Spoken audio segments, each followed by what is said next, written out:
सोमनाथ मंदिर की कहानी सबने सुनी है, पर मंदिर के बाहर जो छुपा है वो सिर्फ कुछ ने देखा है। अब आइए वहाँ चले जहाँ भगवान ने दुनिया को छोड़ दिया पर भक्ति को अमर कर गए। जहाँ हर पेड़ हर पत्थर कोई गुप्त कथा कहता है, जहाँ एक रानी ने शिव को फिर से धरती पर बुलाया और जहाँ समंदर की लहरें भी हर रोज एक नई कथा सुनाती है। ये सिर्फ यात्रा नहीं, ये मोक्ष की ओर एक कदम है। आप देख रहे हैं गर्ल यात्री और ये है Somnath beyond the temple, the hidden side of faith. आइए शुरू करते हैं वो अध्याय जो बहुत कम लोगों ने देखा और उससे भी कम ने समझा, क्योंकि मंदिरों की कहानी सिर्फ गर्भगृह में नहीं, उसकी साय में भी चलती है। सोमनाथ मंदिर के मुख्य द्वार से कुछ ही दूरी पर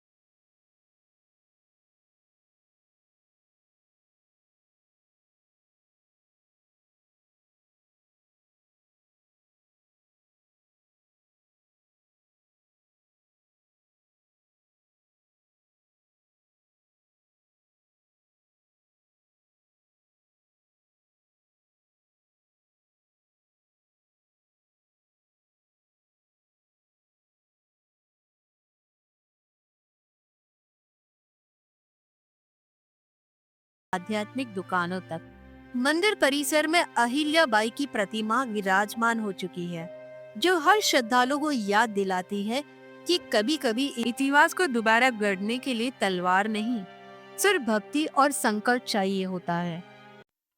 सोमनाथ के पावन तट पर एक मंदिर है जो युद्ध के मैदान में नहीं बल्कि ज्ञान के महासागर में खड़ा है। ये है गीता मंदिर, जहाँ हर स्तंभ भगवान श्री कृष्ण के उद्देश्यों को पत्थरों पर उकेरता है। 1970 में बिरला परिवार ने इस मंदिर का निर्माण कराया और हर एक 18 स्तंभों पर भगवत गीता के 18 अध्याय खुदे हुए हैं। माना जाता है कि यही वो स्थान है जहाँ भाल का तीर निकलने के बाद भगवान श्री कृष्ण ने स्वधाम गमन से पहले विश्राम किया था। मंदिर बहुत शांत है, बहुत पवित्र है, भीड़ भाड़ से दूर पर अध्यात्म की आवाजों से भरा हुआ।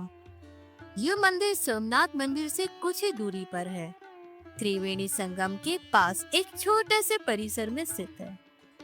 कम लोग जानते हैं, लेकिन जो एक बार यहाँ आता है ये भगवान के शब्दों का स्पर्श अपने दिल में लेकर लौटता है।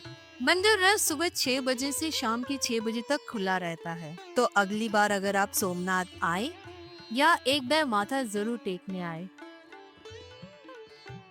समय की रेत पर लिखी वो आखिरी निशानी जहाँ देवताओं के देवता लीला पुरुषोत्तम श्री कृष्ण इस पृथ्वी पर अपनी अंतिम लीला पूर्ण करते हैं, वह स्थान है भालका तीर्थ। ये वही भूमि है जहाँ श्री कृष्ण सर्वशक्तिमान ध्यान मग्न अवस्था में विराजमान थे। न कोई शंख, न चक्र, न सिंहासन, बस एक पीपल का वृक्ष, एक सन्नाटा और उनका शांत दिव्य रूप। तभी एक तीर हवा को चीरता हुआ आया, एक शिकारी जिसे भ्रम हुआ कि सामने कोई मृग है, और वही तीर बन गया एक युग की पूर्णाहुति का संकेत। श्री कृष्ण मुस्कुराए, ना कोई क्रोध ना पीड़ा, बस एक संतुष्ट मुस्कान, जैसे सब कुछ पूर्ण नियोजित हो, जैसे उन्होंने स्वयं ही युगांत का द्वार खोला हो। भालका तीर्थ हमें याद दिलाता है कि ये जीवन क्षण भर है, पर आत्मा वो अमर है। ये लीला थी मुक्ति की, त्याग की और प्रभु के लौटने की, वहाँ जहाँ से वो आए थे।